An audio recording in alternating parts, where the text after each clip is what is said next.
In New York, Governor Kathy Hochul is proposing a $233 billion state budget.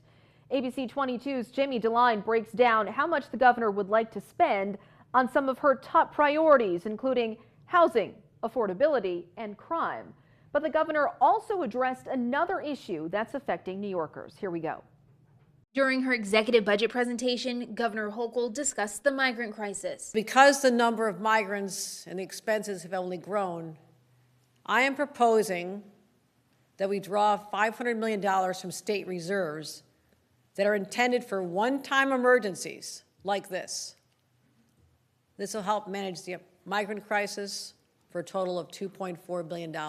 On Friday, Hochul will be heading down to Washington, D.C., advocating for more federal funding and a stronger border. Assembly Minority Leader Will Barclay weighs in. I'm not thrilled to have to spend any money on the migrant crisis. I don't think using our rainy day funds is the right idea. I would join her in trying to advocate for the federal government to pick up the tab. When it comes to education, the governor is proposing $825 million more than last year for a total of $35 billion. To improve reading scores, she wants schools to focus on the basics like phonics and comprehension. So to get our teachers ready, we're going to help train them with $10 million to train 20,000 elementary school teachers and teaching assistants across the state. The governor also wants to spend $115 million to battle retail theft, domestic violence, and hate crimes. The governor making it clear she doesn't want an income tax increase. On housing, the executive budget allocates $500 million to build up to 15,000 units on state property. Speaker Carl Hastie says while he's all for building more housing, the Assembly does have some conditions. The Speaker noting tenant protections were not mentioned by the governor.